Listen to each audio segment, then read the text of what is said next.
Abracadabra. Your language shapes your behaviors, which then shapes your actions. So if you're doing something right, I guarantee it's because how you talk. This is episode 14. If you don't believe me, you better listen to this one. Because if you're breathing and you've got a pulse, Procabulary is the way to go. I'm sitting down with the co-founder, Mark England, and we just get into it. It's awesome. Can't wait for you to hear this. So, what are we waiting for? Let's do this thing.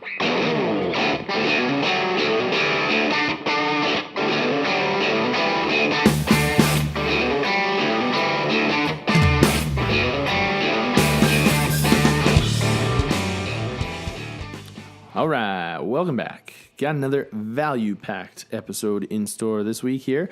I got to sit down and chat earlier this afternoon with Mr. Mark England, a good friend of mine.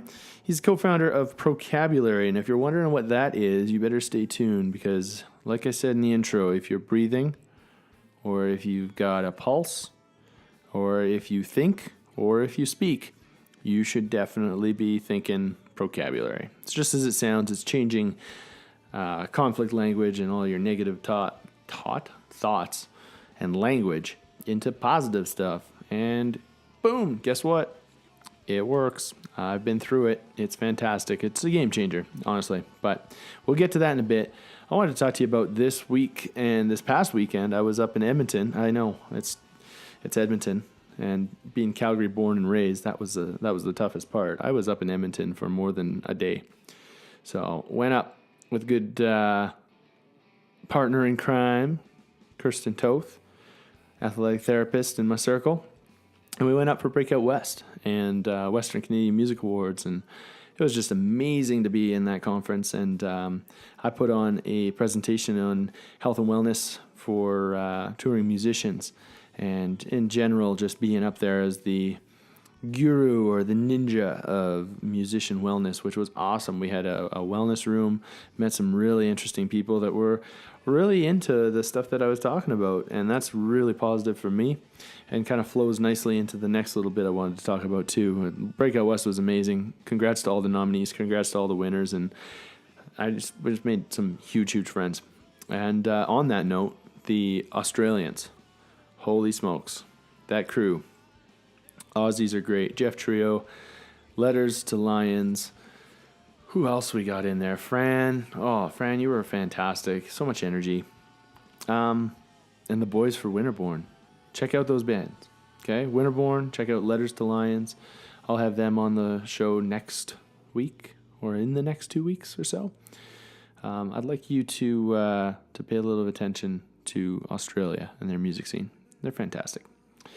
We were invited to Australian Music Week, and that's in November. So if you feel so obliged, please feel free to send your donations, because help me, I'm poor. I can't get there on my own. We're going to strategize. I'll have a crowdfunding page up or something so we can get down there and help some Aussies and sell some books and communicate the message of health and wellness in the music industry abroad. All right. Getting back to the local place, though. This week, what's happening? We got Local 510's Backyard Alley Party. That's September 23rd and 24th. We're doing the... it sounds like a good time. We got some good folks. I Am the Mountains playing down there. And, head down there. Also got open mic night, September 20th. That's on Wednesday. That's down at the Gateway. So if you're an artist, you're a lyricist, a poet, whatever you are, get in on it. I'm sitting down with Mr. Mark England, and I think you're going to get a lot out of this one. So without further ado, part 1, Mark England, co-founder of Procabulary. All right, I'm sitting back here. I'm up in Calgary. You're down. Where are you at, Mark? Richmond, Virginia. Richmond, Virginia. So we're doing a little Skype call here with co-founder of Procabulary and good friend, I like to call a good friend in short time here, Mark England. We're good friends. There we are. Yeah, man. And that's, can't wait to get down there, actually, myself. But how are you doing, my man? I'm doing very well. That's excellent. I'm in Richmond. It's my hometown where I'm born and raised. And I've been in Richmond all through the summer, which is a bit of a rarity for me. I've got a lot of friends, people I've known 20, 30 years, guys I used to ride bicycles with, and I travel a lot for work for Procabulary. And when I get the chance to get back into the Richmond vibe, it's a really cool city. Oh, Third most tattooed city in the states. Also, I find this interesting. Is the the third how to phrase this? We drink. We're third on the list of drinking the most Pabst Blue Ribbon. really? That is the hipster. Yeah. That's the hipster beer of the century. That's what we joke Big time. about that up here. But that's fantastic. That's a great stat too. Indeed. And I find that the correlation between tattoos and PBR interesting, intriguing. Oh, Richmond's yeah. a really cool town, so when I'm here, I'm good, man. No, I bet, man. That sounds great. That sounds great. It's good living that home life, and you guys survived. We were just talking about the hurricane season. Unfortunate for a lot of people down south there, but seems to have missed your neck of the woods. Is that correct? It did. We had some clouds and a little bit of rain one morning, but I mean, I would never have known that was the very tail end of a hurricane. No kidding. Yeah, no doubt. Well, good for you on missing that, and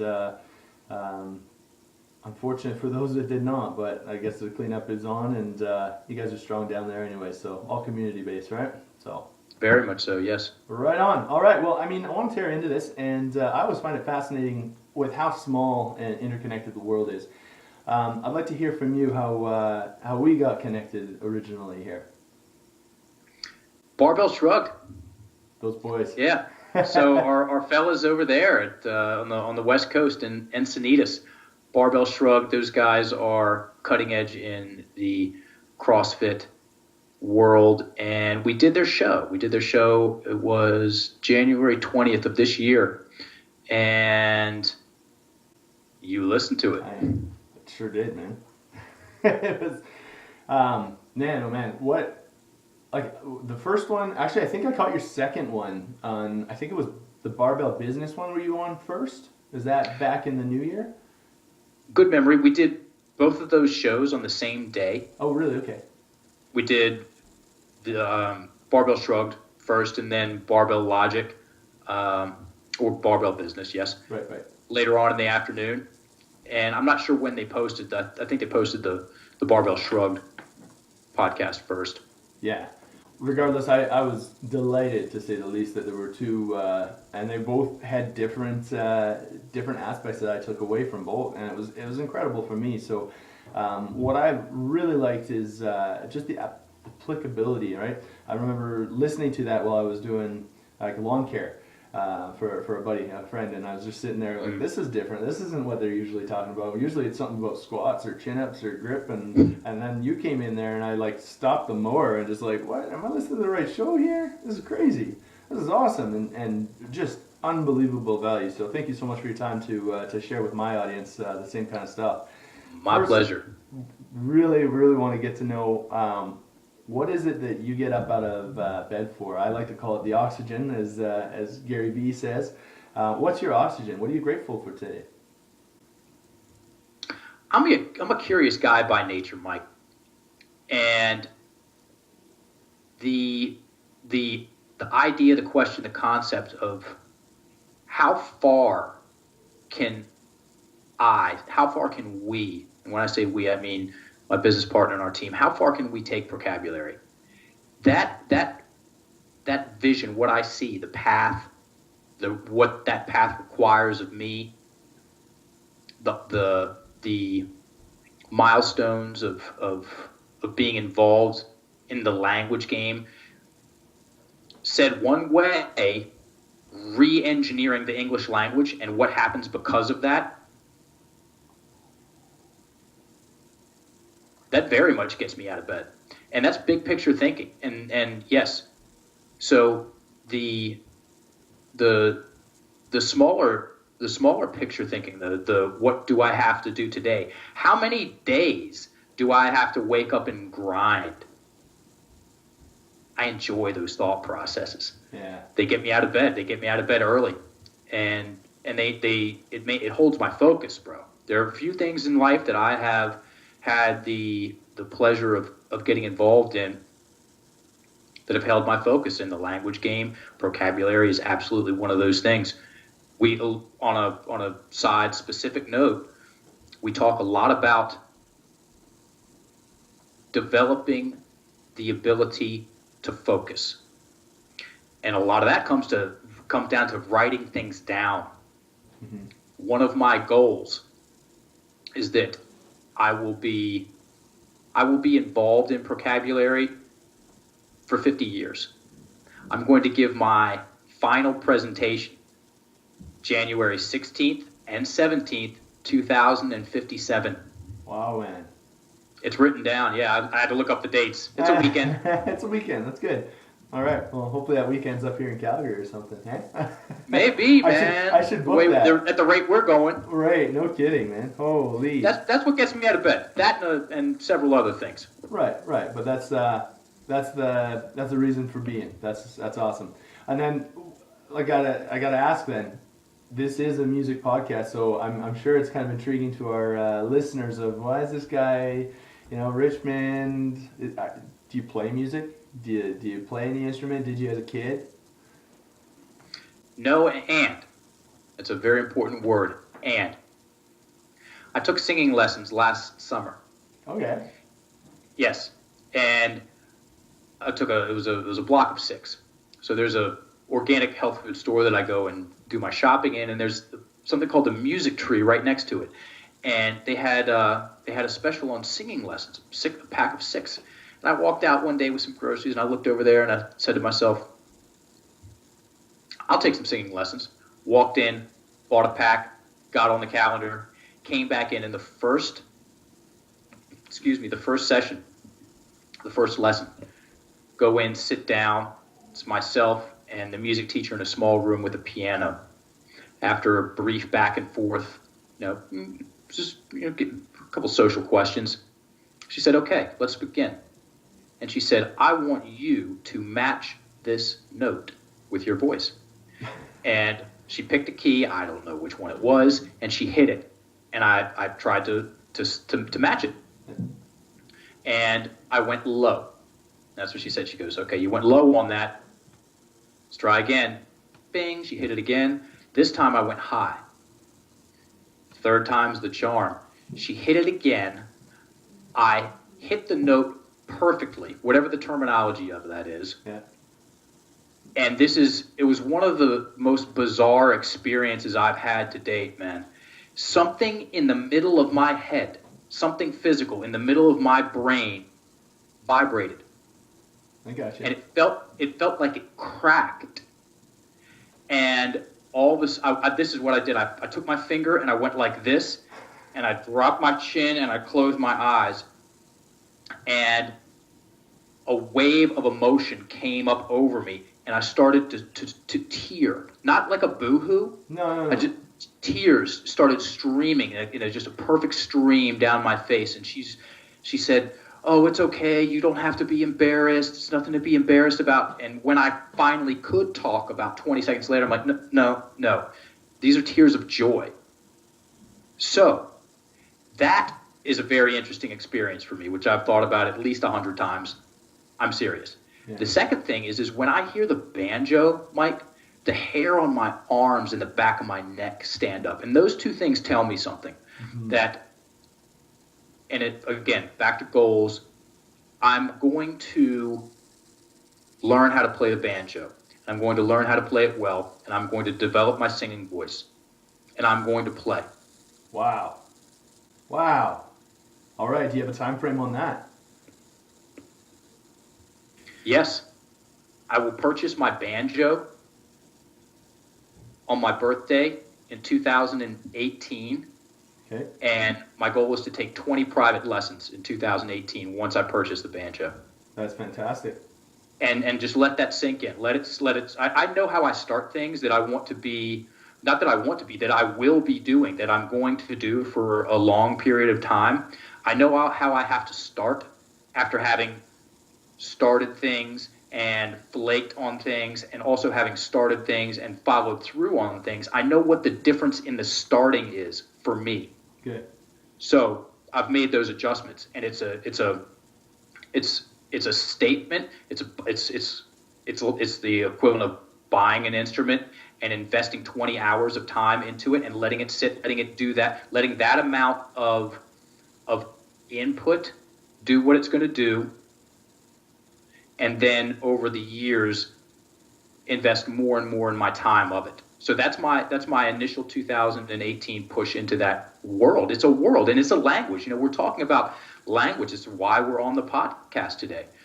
What did we talk about on the Barbell Shrugged show, which is what you listen to? We talked about the language of success and the language of failure in the CrossFit world. Mm-hmm. Okay, that's how those guys found me. Yeah. Initially, there was a couple of synchronicities. Yes, Mike Bledsoe, shout out to him, love that dude. Yeah. He had heard me on another podcast, and when a mutual friend introduced us, he immediately was like, yes, we want you on the show. When we started talking about dates, okay, for me to come out, because obviously they do the show in person. Yeah. And so you have to be there to do it. Yeah. And music is a language that I do not know yet. And it is a language that intrigues me. And I'm using my language, my English language, to architect, as we talk about in Core Language Upgrade, some standard Procabulary terminology, to architect part of my mental real estate for me to go into that world and support myself. Because just like any endeavor, whether it's dancing or martial arts or developing business skill sets or weightlifting, pick your area of expertise. Mm-hmm. When people practice things over and over and over again, there's the skill acquisition, and then there's also the parts of us that get brought up that think that, maybe I'm not good enough to do this. Yeah. Or, that person's so much better than me. Why should I even try? Those victim-centric aspects of our character that, in my personal and professional opinion, they are directly related to conflict language, to a certain sneaky, unconscious subset of the English language. And so I'm 41 years old. I've been using English for a while now. I know what to expect from parts of myself that if I believe these ideas and these concepts, the likelihood of me derailing something,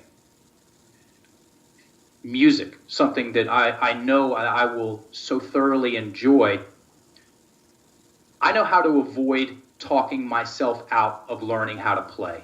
Right. I know, and to say it another way, I know how to talk myself in to learning how to play, yeah. Which is the whole reason why you and I are talking. Yeah, no, exactly. It's exactly it. I identify so closely with that too over the last year. Just so much personal growth, and that's what really drew me to getting immediately. That was like the very next day I got right in touch with you. As soon as I that was a long day on the lawn, so it wasn't happening then. But I felt, oh man, that's the kind of stuff that, like, I recognize so many of those hiccups in my own way of when I start and stop, and even the simplest thing is a workout. I know if I want to go into the fourth set or not, and I know how to talk myself into it or not, right? And it's radical when you identify that as it's happening, and that's what I've got to say, because I've gone through the Core Language Upgrade, and that was just mind-blowing. Thank you for showcasing that bit of my own identity. That was fantastic. It was great going through that and really identifying. Now I'm working back through it too, going back through the lessons on paper. I find it just easier to learn with writing, much like yourself, writing. Very cool. Yes. Writing goals is it's an easier thing. I'm a writer by nature, so I mean, I wrote my first book literally by hand, so it was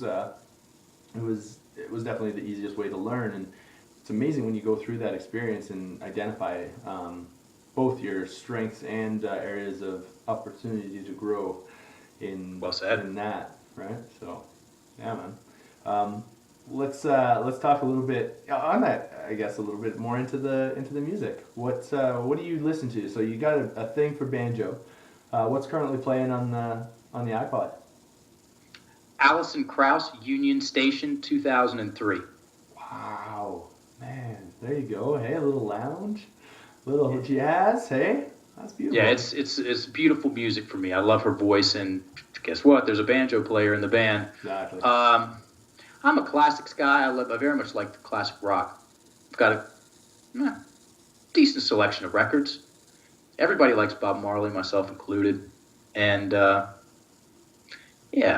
really enjoying as far as newer music. I'm very much enjoying what the Chainsmokers are putting out right now. I'm not even sure what kind of music that is, and it's got something special to it.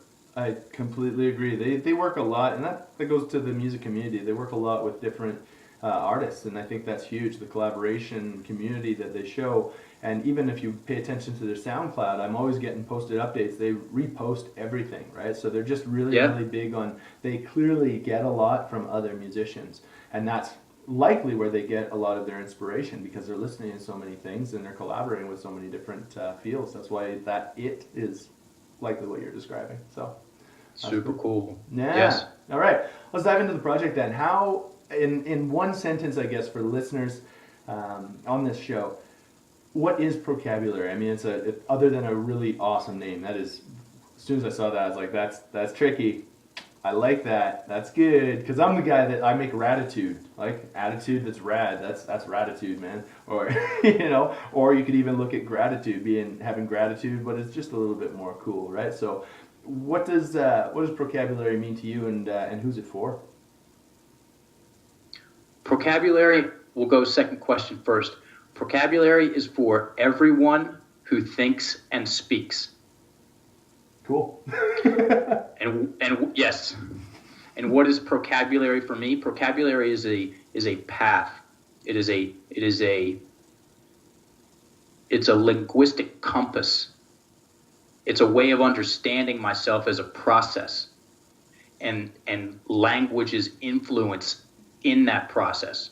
We gave a TED Talk in June about the difference between identity, the current definition of identity, and, in our opinions, the reality of ourself. So the current definition of identity is the fact of being who or what a person is. Yeah. It's static, it's stuck. Okay? And when I bring this up in presentations, I'll ask people who sees themselves differently here than you did 15 years ago. Everybody raises their hand. Okay? It's very easy to help people see themselves that way with even just a few simple questions. And the more I recognize myself as a process of envisioning, of something, I'm more of a verb, much more of a verb than I am a static noun. Said one way, I'm the ability to create the story of me. I'm the ability to create Mark the character as opposed to Mark the character. Yes. Said another way, my niece, she's 14 years old, I told her, I knew you before you knew you. Oh, man. It's good. It is, and it's accurate. So I knew her as this. Do I have anything around here? She was about this big. Right. She's breathing. Okay. She's creating feelings and emotions for herself before there was any kind of structured thought process. And we could have taken that process, put it in St. Petersburg, Russia, and you add in the Russian language, and that creates a whole different character than her as an English-speaking, thinking individual. Put her in Japan.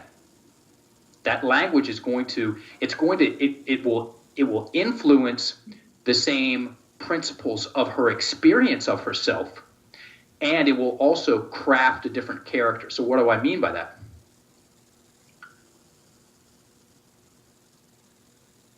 I'll back into that. In almost all of our presentations, I bring up abracadabra. Yeah. When I say abracadabra, what do people think of immediately? They think of magic. Magic, yeah. Yeah, everybody does. Yeah. And there's a lot more to it than that. Abracadabra is Aramaic, an ancient language. It's Aramaic is an ancient language, and abracadabra is an ancient word, and it translates to with my word I create, or with my word I influence.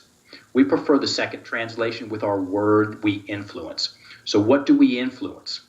Now, Japanese, Russian, Spanish, French, English, those languages all influence the same things. They influence our imagination, the mental imagery that we create. They influence our emotions and feelings. They influence our physical body, how we move it, and they influence how we breathe. Mm-hmm. So back to one of your original questions, what is procabulary? Procabulary is the study of influence, the way language influences those aspects of our experience of ourselves, which are in motion, mm-hmm. which are flexible, and which create our identity.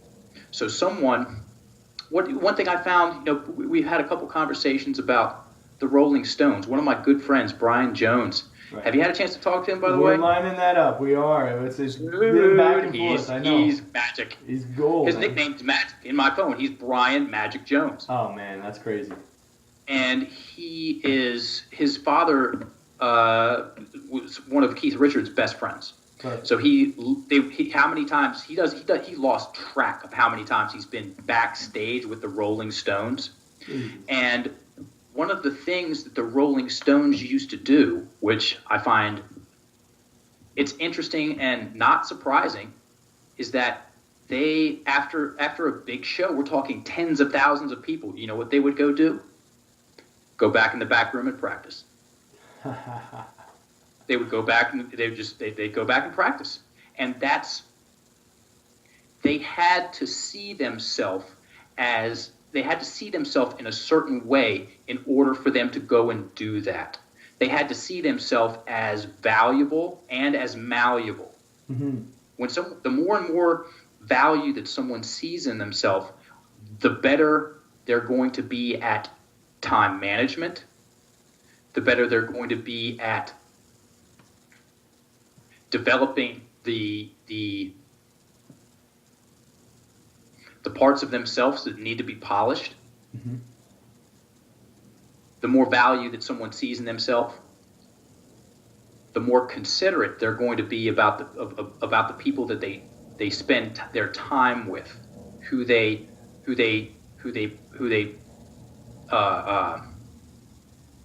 well, the power of proximity comes to mind. When I want to get better at something, what do? I go hang out with people that are already really good at it. Yeah, no, I completely agree. And that same old saying of you're basically the sum of the average of the 5 people around you. You know, if you want to be better, I take that through with hockey, being on the hockey team. I never wanted to be the all-star. I never wanted to be the brightest bulb in the room, man, because you got to find a new room at that point. You know, I've always wanted to be like chasing. I always wanted somebody to be better. So I definitely agree with that statement. That's huge.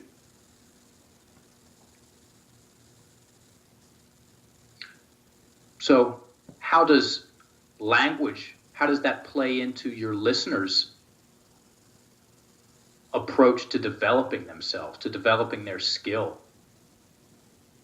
There's a book that I used to teach courses on it, and I used to incorporate it into some of the courses that I teach. It's called The Talent Code by Daniel Coyle. Okay. And it's a book about how we learn. And one of the specifics that he goes into is a very interesting and relevant study into musicians in middle school. Yeah. And they tracked over several years the development of children that were playing music. And what they noted is that there was one thing that equated to more skill acquisition than any other thing. Okay? And it was identity. Mm-hmm. They had children fill out questionnaires. When some of, because not all of them did it, actually very few. Right. When one of those kids, or a few of those kids, when they identified themselves as a musician, they could practice 3 times less and get 3 times more out of themselves. That simple shift in how they saw themselves, it increased their ability to learn by orders of magnitude. I experienced that myself in a very real way. I've been a martial artist I started when I was 13 when I started wrestling. And I'm 41 now, so about 28 years on and off. And once I started to see myself as a martial artist, everything changed for me. My whole approach changed. I took myself more seriously. Mm-hmm. A lot of the problems and issues that you and I have talked to before this podcast about what musicians go through, the dramas, the unnecessary conflicts, a lot of that comes down to them not taking themselves seriously as a musician. Yeah. And that, my friend, is a thought process. No, I completely agree. Now, just to play devil's advocate on that, there's the thought of identifying yourself as an athlete or as a musician. What happens in your experience, or what could you add to debate this then, when you become, say for the athlete, they go down to a career-ending injury? What happens when they only identify themselves as an athlete? What happens then when that's ripped away from their lifestyle? All fucking hell breaks loose. Sure does. That's what. And how do I know that? Because I lived it. Yeah. Yeah, I moved to Thailand when I was 26, and I was going to stay there for 1 year. I was a championship kickboxer in college, and we were also doing MMA. This is how I started the TED Talk. Mm-hmm. And all I wanted to do was go pro as a fighter. The plan, move to Bangkok for 1 year, get really polished in my stand-up, come back and go pro. 5 months after I was there, 5.5 specifically, I wrecked my knee for the second time. I had a knee surgery, and the doctor told me straight up, "You're done, dude." Specifically, he said, "Your career as a kickboxer is over, period. You can become a very good swimmer." And I believed that dude for a couple of reasons. I was also very emotional, as you can imagine, about the whole thing. I was 26. Those are the magical years for a fighter, from 25 to say 29. That's when you got to do it, dude. And my whole thing stopped on a dime. So not only was I in physical pain, and I was used to working out hard, which is good, my identity was shaken to its core. So much so that I didn't laugh for a year, man. No. An entire year. And my girlfriend, I went over there with my girlfriend from college, super awesome person and really funny. Great sense of humor.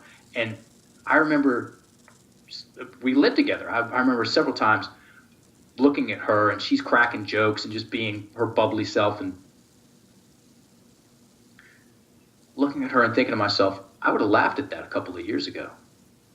And I couldn't get my face in the position to smile and let loose like that. I was so constricted and tight because of the story I was telling myself about myself.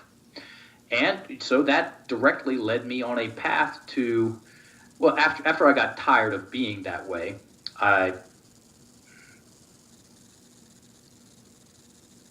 after I got tired of being that way, I set out on a mission to figure out why I was that way. And a large part of that came down to the language that I was using. So that was 13 years ago. 13 years later, I'm here as a co-founder of a communications company that helps people understand more about the power and the process of their language.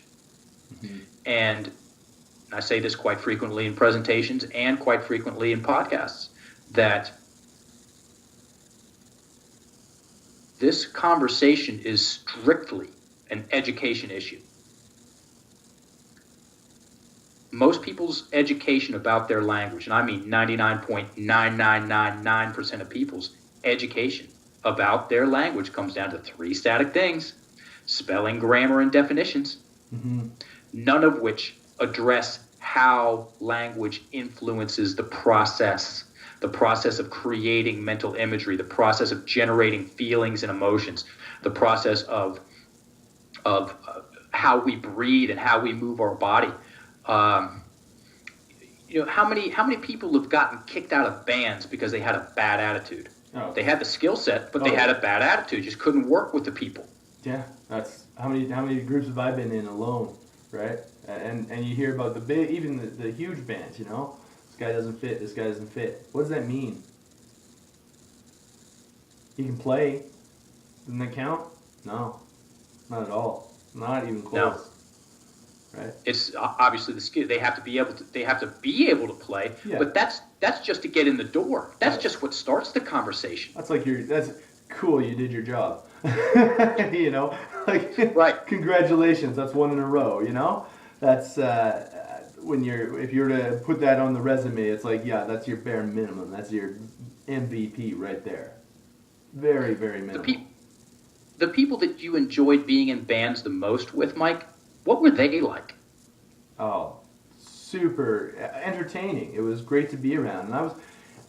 That's why I got to take a personal shout on this one, is because that's why I'm still hired for session work. I am by far not the best drummer, but I'm a good time to be around. And when it comes down to it, after 8 hours, I've been in sessions with guys that are assholes. I've been in sessions with girls that are total bitches, prima donnas, just total idiots in social awareness. They don't get it. They don't know how to interact. That doesn't get them jobs. The people that are fun, the people that are considerate, compassionate, and passionate about music, that aura of them, that's what gets you jobs. In my experience. And how much of that? So you've been in bands at times when everything's clicking. Oh yeah. The music's on, then the personalities work well together. Oh yeah. How does that influence the crowd? How does that show up in the audience? Oh man, you're just feeling. That's the magic. That's there. Abracadabra. That's that, man. No, it's incredible. And that comes back to the studies of the law of attraction and stuff like knowledge, everything, Mastery of Love, everything Don Miguel Ruiz wrote, everything like that, too, right? Great books. Oh, incredible. And that feed, that back and forth between, in our particular circumstance of being a band up on stage, showmanship translates through the energy inside that unit. That's what I always felt. The magical shows could have been 5 or 6 people out there, but you had those 5 or 6 people feeling like 500, right? Because the energy just conveyed so much power in the room. It didn't matter that the room wasn't packed. It felt it, right? And we were having so much fun, they could feel it. They were having so much fun, we could feel it. It was cyclical. It was awesome. Indeed. Yeah, man. I mean, I think right now this is a perfect segue to stop right here for the first part, and then we can come back and readdress how musicians and music industry can specifically use the habits and language to influence their behavior on stage, off stage, and as best humans. Let's do it. Perfect. Awesome, my man. Oh, what a tease I am. Yeah, we're going to break this one up into 2 parts. Stay tuned for next week. We'll have some more amazing insight from the man himself, Mr. Mark England. What an amazing human being that guy is. I'm so fortunate to have found him and developed a good friendship right off the hop. So feel free, hit me up. If you have any questions regarding this, I've got a little bit of knowledge. I've taken the core language upgrade, and Mark has been nothing but inspirational in helping me to kind of game change and flip that switch and pivot. Now, on to other things. Wanted to talk to you about upcoming next week here. We got the Alberta Music General Meeting. That's an annual, and I'm up for nomination for Board of Directors. So if you want to head to mikeschwartz.ca/Alberta Music, that's all I've done. I've made a little sign-up sheet to advocate for my Board of Directorness. All right. And outside of that, if you want to head, I'm going to hold over the Breakout West sales that I had. I've got bundled books, so I made another order. I'll have some inventory, so if you want a copy of the Musician's Guide to Surviving the Rockstar Lifestyle, that would be fantastic. You can pick that up at mikeschwartz.ca/BOW 2017, like the year. And last but not least, we're changing the name of the podcast. That's right. You'll find out why in the next part with Mark England. That's right. Now we're known as the Schwartzcast Podcast. How to own the rockstar lifestyle. It's all in language. We're just helping you become a better human being. So, till next time, stay sweet.